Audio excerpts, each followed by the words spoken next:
নমস্কার আমার প্রিয় সকল বন্ধুদেরকে আমার এই চ্যানেলে আবারও নতুন করে আপনাদের আরও একবার স্বাগত জানাই। আশা করছি আমার সকল বন্ধুরা ভালো আছেন। আজকে আমি আপনাদের জন্য কোমরের ব্যথা বা ব্যাক পেনের ভিডিও নিয়ে চলে এসেছি। আজকে এই ভিডিওতে দেখাবো ব্যাক পেন হলে কোন কোন এক্সারসাইজ করে আপনারা খুব সহজে ব্যাক পেন থেকে মুক্তি পেতে পারেন। তার আগে আমরা একটু জেনে নেব এই ব্যাক পেন বা কোমরের ব্যথা কেন হয়। এই ব্যাক পেন বা কোমরের ব্যথা বিশেষত কিছু কারণে হতে পারে, যেমন ধরুন শিরদাঁড়ার বিভিন্ন সমস্যা বা আঘাত লাগার জন্য সাধারণত কোমরের ব্যথা সৃষ্টি হতে পারে, এবং সাইটিকা পেন হতে পারে। এক সাইড দিয়ে ঘাড় থেকে পা পর্যন্ত যে পেনটা নামে সেটাকে সাইটিকা পেন বলা হয়, এবং লাম্বার 1 থেকে 5 পর্যন্ত সমস্যা হলে সেই সমস্যাটাকে বলা হয় লাম্বার স্পন্ডিলোসিস। আর ভিডিওতে দেখানো এই ব্যায়ামগুলো যদি আপনারা প্রতিনিয়ত বাড়িতে অভ্যাস করেন তাহলে আপনাদের কোমরের ব্যথা থেকে অনেকটা মুক্তি পেতে পারেন। আপনাদের একটি বিশেষ কথা বলবো, যে কোনো এক্সারসাইজ শুরু করার আগে প্রথমে আপনারা ব্রিথ প্র্যাকটিস করে নেবেন। 1 থেকে 2 মিনিট ব্রিথ প্র্যাকটিস করবেন খুব ভালোভাবে। শ্বাস নেবেন আর শ্বাস ছাড়বেন। তারপর আপনারা এক্সারসাইজ বলুন, ওয়ার্কআউট বলুন শুরু করবেন। আমি ভিডিওতে দেখাচ্ছি কিভাবে ব্রিথ প্র্যাকটিস করতে হয়। এইভাবে আপনারা 1 থেকে 2 মিনিট ব্রিথ প্র্যাকটিস করবেন, তারপর এক্সারসাইজ শুরু করবেন।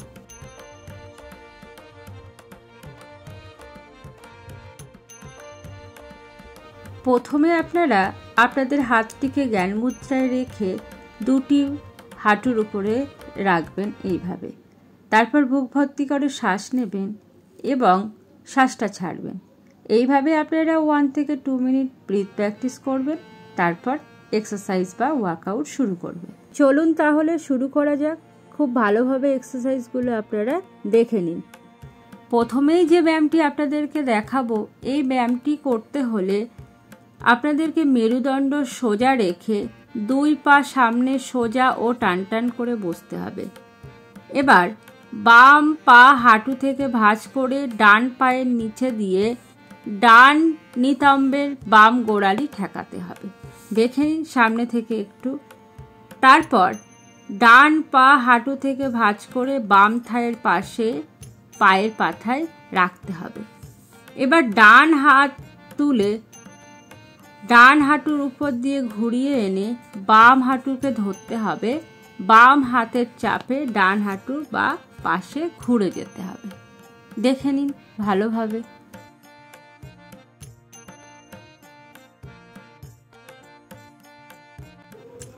এই সেম ভাবে আপনারা অপোজিট পায়ে করে নিন।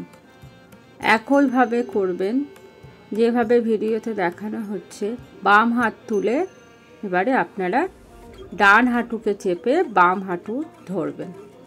দ্বিতীয় যে আসনটি আপনারা করবেন সেটা হলো মার্জারি আসন বা ক্যাট পোজ।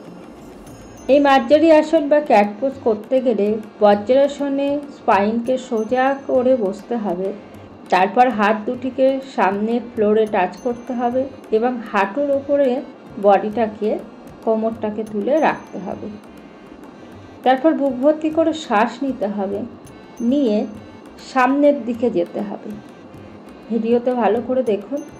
এইভাবে শ্বাস নিয়ে সামনের দিকে যাবেন, কোমরটা ব্যান্ড হয়ে যাবে, পিঠের কাছটা 3 সেকেন্ড হোল্ড করবেন। তারপর আবার শ্বাস ছেড়ে পিঠটাকে ব্যান্ড করবেন। এইভাবে 3 সেকেন্ড শ্বাস হোল্ড করবেন। এই আসনটি আপনারা খুব সাবধানতার সাথে ধীরে ধীরে অভ্যাস করবেন। আপনারা যখন আপনাদের মাথাটি সামনের দিকে নিয়ে যাবেন তখন শ্বাস নিয়ে 3 সেকেন্ড হোল্ড করবেন, এবং যখন মাথাটি নিচু করবেন সেই সময় আপনারা শ্বাস ছেড়ে 3 সেকেন্ড হোল্ড করবেন। এইভাবে আপনারা খুব সাবধানতার সাথে অভ্যাস করুন। এই আসনটি আপনারা অভ্যাস করলে আপনাদের পিঠে যে ব্যথা হয় অনেকের, পিঠের ব্যথা কমবে, কোমরের ব্যথা কমবে এবং এই যে মেরুদণ্ডটা সামনে পেছনে হচ্ছে, ব্যান্ড হচ্ছে এবং সামনে হচ্ছে, এর ফলে পেটে একটি প্রেশার হচ্ছে। এই ফলে পেটে যাদের অতিরিক্ত চর্বি থাকে, চর্বিও রিডিউস হবে। থায়ের চর্বি থাকলে থায়ের চর্বিও রিডিউস হবে, হাতে চর্বি থাকলে হাতের চর্বিও রিডিউস হবে এবং আপনাদের ঘাড় এবং মেরুদণ্ড নমনীয়তা বৃদ্ধি পাবে। এই আসনটি অভ্যাস করার সময় আপনারা একটি সতর্কতা অবলম্বন করবেন। কারোর যদি পায়ে সার্জারি থাকে বা নিতে অতিরিক্ত পরিমাণে ব্যথা থাকে, হাতে ব্যথা থাকে, তাহলে এটা আপনারা অভ্যাস করবেন না। এর পরের অভ্যাসটি একইভাবে থাকবেন বজ্রাসনে। বজ্রাসনে থাকা অবস্থায় ধীরে ধীরে আপনাদের হাত দুটিকে মাথার উপরে তুলবেন। হাতের তালু যেন সামনের দিকে থাকে। তারপর বুক ভর্তি করে শ্বাস নিয়ে শ্বাস ছেড়ে সামনের দিকে ঝুঁকবেন। হাত দুটি কিন্তু টান টান করে মেঝেতে রাখতে হবে। বুক হাত জোড়া প্রসারিত অবস্থায় কপাল ও নাক যেন মেঝেতে ঠেকানো থাকে। এক্ষেত্রে লক্ষ্য রাখতে হবে যেন আপনাদের গোড়ালি উপর থেকে পেছনের দিকে উঠে না যায়। শ্বাস প্রশ্বাস স্বাভাবিক রেখে 20 থেকে 30 সেকেন্ড এই অবস্থায় থাকতে হবে। তারপর ধীরে ধীরে কপাল হাত তুলে স্বাভাবিক অবস্থায় আসতে হবে। এরপর আপনারা ম্যাটের ওপরে এইভাবে শবাসনে শুয়ে পড়বেন। দুটি পাকে লম্বা রাখবেন। তারপর আপনাদের ডান পাটাকে হাঁটু থেকে ভাঁজ করে বাম পায়ের থায়ের পাশে রাখবেন এবং বাম হাত দিয়ে ডান হাঁটুটাকে ফ্লোরে টাচ করাবার চেষ্টা করবেন। ভিডিওতে দেখানোর মতো করে চেষ্টা করবেন। ঘুরে যাবেন আপনাদের ডান দিকে আর লক্ষ্য রাখবেন ডান হাতের তালুতে। একইভাবে দু সাইডে করবেন। বাম হাঁটুটাকে ভাঁজ করে ডান হাত দিয়ে ধরবেন, মেঝেতে টাচ করে রাখবেন এবং ঘুরে যাবেন আপনার বাম হাতের দিকে তাকাবেন। এইভাবে আপনারা 15 থেকে 20 বার অভ্যাস করবেন।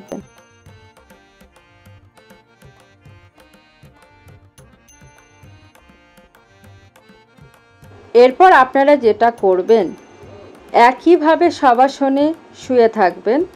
তারপর আপনাদের হাত দুটিকে কাঁধের সমান্তরালে রেখে, মানে কাঁধের সোজাসুজি রেখে দুপাশে ছড়িয়ে দেবেন।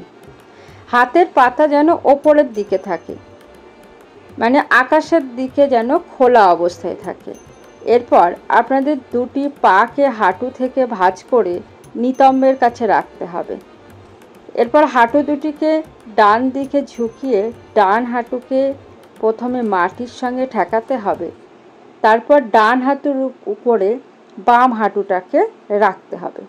ডান পায়ের গোড়ালির উপর বাম পায়ের গোড়ালি থাকবে। ঘাড়টাকে বাম দিকে ঘুরিয়ে রাখবেন। এভাবে বাম দিক থেকে ডান দিক, ডান দিক থেকে বাম দিক অভ্যাস করবেন। এই আসনটি যদি আপনারা প্রতিনিয়ত অভ্যাস করেন, তাহলে আপনাদের কোমরের যন্ত্রণা, সার্ভাইকাল প্রবলেম, স্লিপ ডিস্ক এবং সাইটিকা পেন থেকেও আপনারা মুক্তি পেতে পারেন। এরই সাথে সাথে এই আসন অভ্যাসের ফলে পেটের যন্ত্রণা, পাতলা পায়খানা, কোষ্ঠকাঠিন্য, গ্যাসজনিত সমস্যা দূর হতে পারে। এরই সাথে নিতম্ব ও শরীরের যদি গাঁটের ব্যথা থাকে, সেগুলি আপনাদের নিরাময় হতে পারে। এই আসন অভ্যাসের ফলে আপনাদের মেরুদণ্ডও নমনীয় হবে। তাই আপনারা প্রতিদিন অন্তত 15 থেকে 20 বার এই আসন অভ্যাস করুন।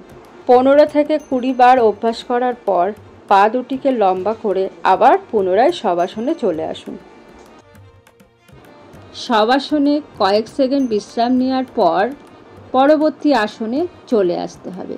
পরবর্তী আসনটি করতে গেলে আপনাদেরকে একইভাবে চিত হয়ে শুয়ে থাকতে হবে। চিত হয়ে শুয়ে হাঁটু ভাঁজ করে দুটি গোড়ালির হাতের কাছে আনতে হবে বা হাত দুটিকে গোড়ালির কাছে আনতে হবে। তারপর পা এবং কাঁধের উপর ভর রেখে কোমরটা উপরের দিকে তুলতে হবে খুব সাবধানে, যেন পা এবং কাঁধের মধ্যে একটা সেতুর মতো সৃষ্টি হয়, সেতু ব্রিজের মতো সৃষ্টি হয়। শ্বাস প্রশ্বাস স্বাভাবিক রেখে 10 থেকে 15 সেকেন্ড এই অবস্থায় থাকার পর আবার ধীরে ধীরে কোমরটাকে নামাতে হবে খুব সাবধানে। তারপর আবারও একইভাবে শ্বাস নিয়ে কোমরটাকে তুলতে হবে, 10 থেকে 15 সেকেন্ড ধরে রাখতে হবে। এইভাবে আসনটি আপনারা 5 থেকে 10 বার অভ্যাস করতে পারেন। এইভাবে যদি কারোই আসনটি করতে অসুবিধা হয়, তাহলে আপনাদের বাড়িতে যদি ইয়োগা ব্লক থাকে, তাহলে আপনারা কিন্তু এই ইয়োগা ব্লকের সাহায্য নিয়েও এই আসনটি বা এক্সারসাইজটি করতে পারেন, বা নরম বালিশের সাহায্য নিয়ে করতে পারেন। এইভাবে দুটি ব্লক আপনারা আপনাদের কোমরের নিচে দিয়ে দেবেন, দিয়ে হাত দুটিকে আপনাদের থায়ের ওপরে রাখবেন, রেখে 10 থেকে 15 সেকেন্ড এইভাবে ধরে রাখবেন। নর্মাল শ্বাস প্রশ্বাস চলবে। কোমরে এই ব্লকটা দেওয়ার ফলে কোমরের ব্যথাটা বা কোমরের পেনটা রিডিউস হবে। তারপর ধীরে ধীরে আপনারা কোমর থেকে ব্লকটা সরিয়ে নেবেন।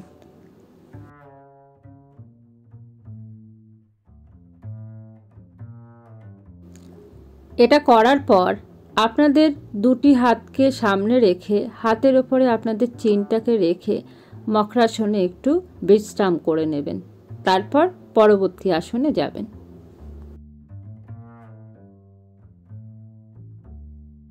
এভাবে কয়েক সেকেন্ড বিশ্রাম নিয়ে একইভাবে আপনারা শুয়ে থাকবেন। তারপর শ্বাস নিয়ে ধীরে ধীরে আপনাদের বাম পাটাকে উঁচু করবেন।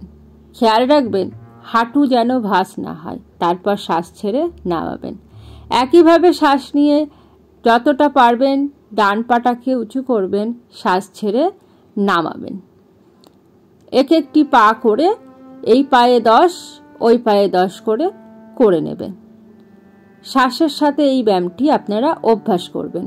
যখন পাটি তুলবেন তখন শ্বাস নেবেন, যখন পাটি নামাবেন তখন শ্বাস ছাড়বেন। আপনারা এখানে হাতের পজিশনও চেঞ্জ করতে পারেন।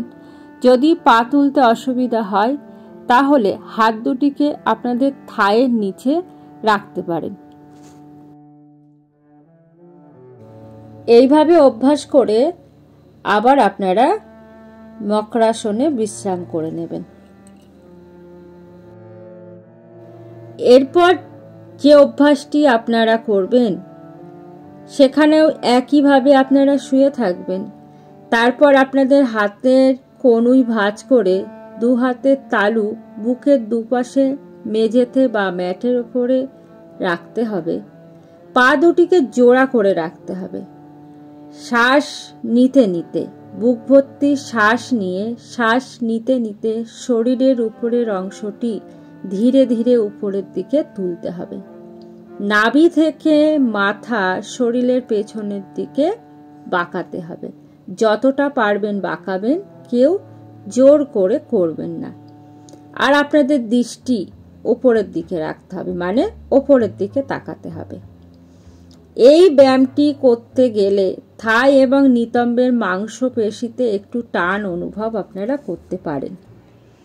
এই অবস্থাতে 15 থেকে 20 সেকেন্ড থাকতে হবে শ্বাস প্রশ্বাস স্বাভাবিক রেখে। তারপর ধীরে ধীরে আবার নামতে হবে।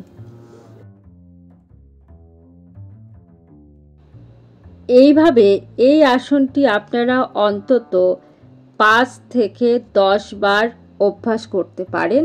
এতে আপনাদের কোমরের ব্যথা তাড়াতাড়ি কমবে। এই সবকটি আসন বা এক্সারসাইজ খুব ভালোভাবে অভ্যাস করার পর আপনাদের কিন্তু শবাসন করতে হবে বাধ্যতামূলক। যে কোনো আসন বা এক্সারসাইজ করার পর একটু শবাসন করে নিতে হয়। অন্তত পক্ষে 30 সেকেন্ড এইভাবে শবাসন করে নেবেন। আপনারা ম্যাটের ওপরে চিত হয়ে শুয়ে পড়বেন। আপনাদের দুটি হাত শরীরের দুপাশে লম্বা করে রাখবেন। হাতের তালু যেন উপরের দিকে থাকে। এবারে দু পায়ের মধ্যে 1 ফুট মতো গ্যাপ রাখবেন।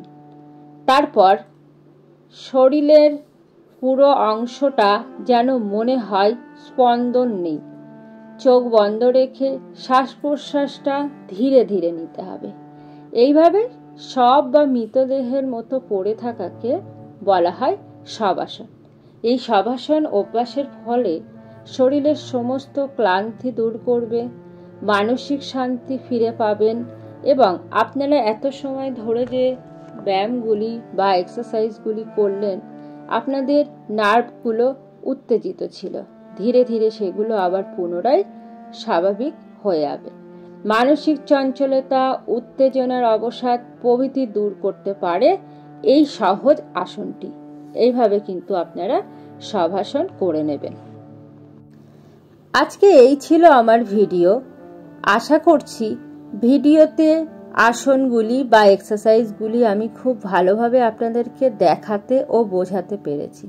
আপনারা প্রতিদিন এই এক্সারসাইজগুলি বাড়িতে অভ্যাস করুন।